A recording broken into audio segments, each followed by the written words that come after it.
अस्सलाम वालेकुम।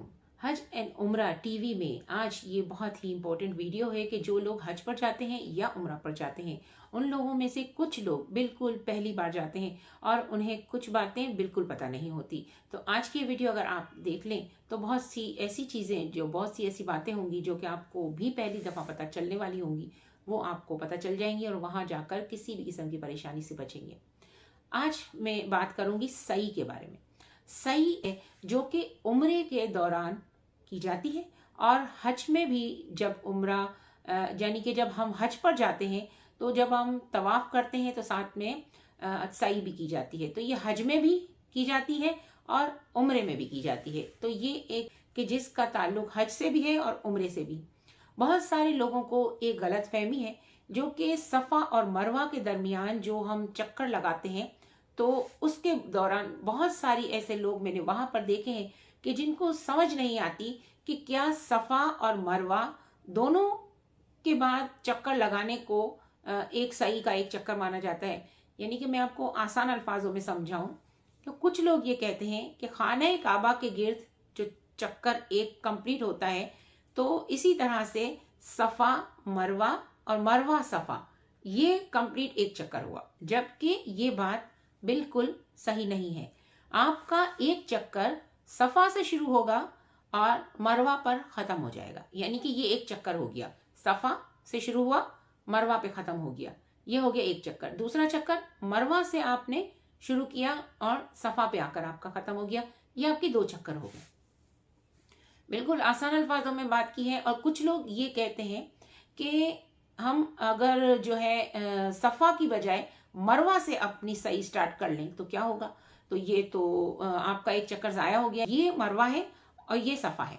आपने मरवा से स्टार्ट की और आप सफ़ा तक आए, तो ये चक्कर आपका ज़ाया गया। ये किसी काउंट में नहीं आएगा क्योंकि मरवा से सही स्टार्ट होती ही नहीं है। आपने सही स्टार्ट करनी है सफ़ा से।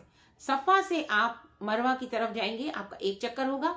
फिर मरवा से फिर आप सफ़ा की तरफ जाएंगे तो ये आपके दूसरे चक्कर। यूं इस तरह से स्टार्ट होगी सही सफ़ा से और ख़त्म होगा सातवां चक्कर जो आपका मरवा पे आपका ख़त्म हो जाएगा और आप जो है सही मुकम्मल कर चुकेंगे। इसके बाद आपने उम्रा किया है, जाहिर सी बात है, तो आपने सही कंप्लीट कर ली है। तो फिर आप बालों का कसर करेंगे और मर्द हजरात जो है वो हलक करेंगे।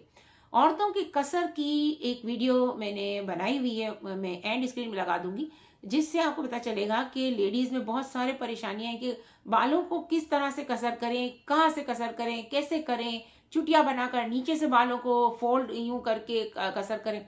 मैंने उस वीडियो में मुकम्मल प्रैक्टिकल करके बताया है। ठीक है, एक गुड़िया ली है, गुड़िया के बालों पे किया। किसी खातून के बाल तो मैं अपनी वीडियो में नहीं दिखा सकती, तो मैंने एक गुड़िया पर प्रैक्टिकल करके बताया है। तो आप उस वीडियो को देख लेंगे तो पूरी तरह से समझ जाएंगे। बाकी दूसरी बात यह है कि अगर बहुत सारे सवालात मुझे उस वीडियो में आए कि लेडीज़ जो हैं उनके बाल बाजों का वो स्टेप कटिंग करवा लेती हैं। तो स्टेप कटिंग अगर आपने करवाई है तो फिर आपने जो कसर है वो भी स्टेप में ही करना होगा। अब मीन्स इसका मतलब ये हरगिज नहीं मैं कह रही कि एक एक बाल को पकड़ के आप काटेंगे, बिल्कुल भी नहीं। कहने का मकसद ये है कि अगर एक खातून के बाल जो है वो उनको आपने इतने सारी लेयर्स में आपने काट दिया है, तो अब आप एक तरफ का जो हिस्सा है उसको अलग करेंगे, दूसरी तरफ का अलग, तीसरी तरफ का अलग। यानी कि यूं ही पूरे सर के जो बाल हैं उनके इतनी सारी समझें आपने पोनी बना लेनी है। अब पोनी ना बना सके तो आप होटल के अंदर आकर भी ये कर सकते हैं। ये नहीं है कि आपने उधर ही करना, उधर तो आप सबके सामने बाल इस तरह नहीं खोलेंगे।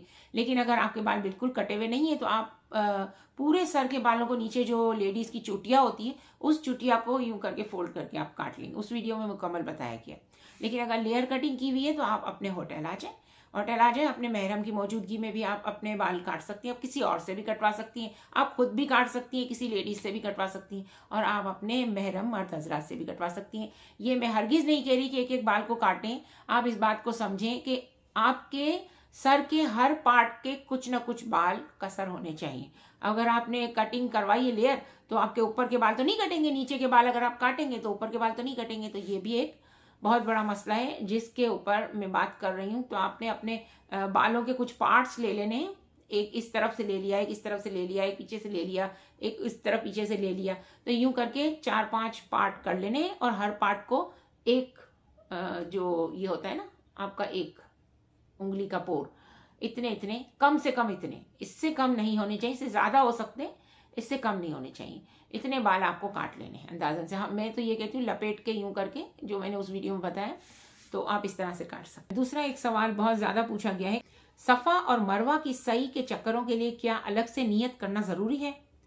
जी बिल्कुल, जब सही शुरू करें तो ये नियत कर लें, ए अल्लाह, मैं आपके लिए सफ़ा और मरवा की सही का इरादा करता या करती हूँ, मेरे लिए आसान और मकबूल फरमा। आप इसे अपनी ज़बान में भी कर सकते हैं, कोई समझता नहीं है, आप जो भी ज़बान जानते हैं उसमें आप कर सकते हैं।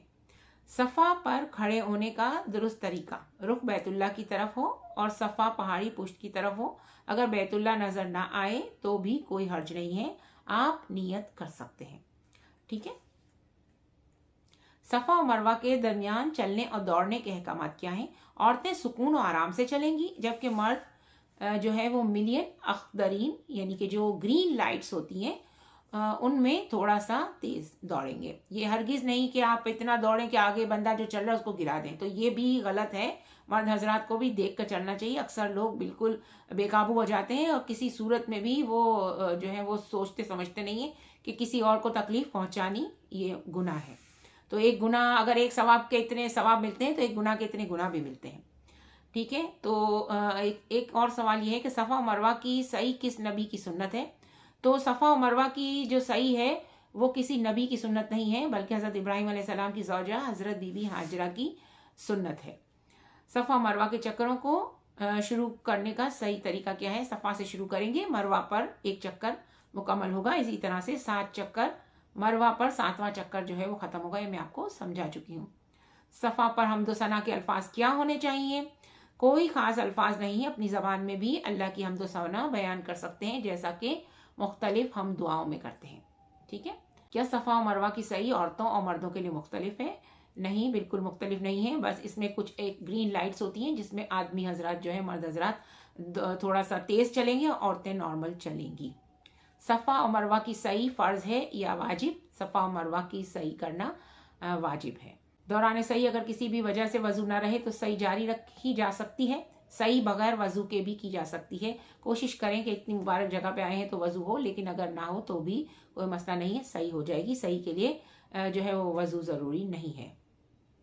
नफली तवाफ़ में सही ना करने पर क्या कुफ़ारा अदा होता है? नफली तवाफ़ के बाद सही होती ही नहीं है, यानी कि जब आप तवाफ़ करेंगे, सिर्फ तवाफ़, तो आपको सही करने की कोई ज़रूरत नहीं है, सिर्फ तवाफ़ करें और अल्लाह से दुआ करें और नफल नमाज पढ़ लें।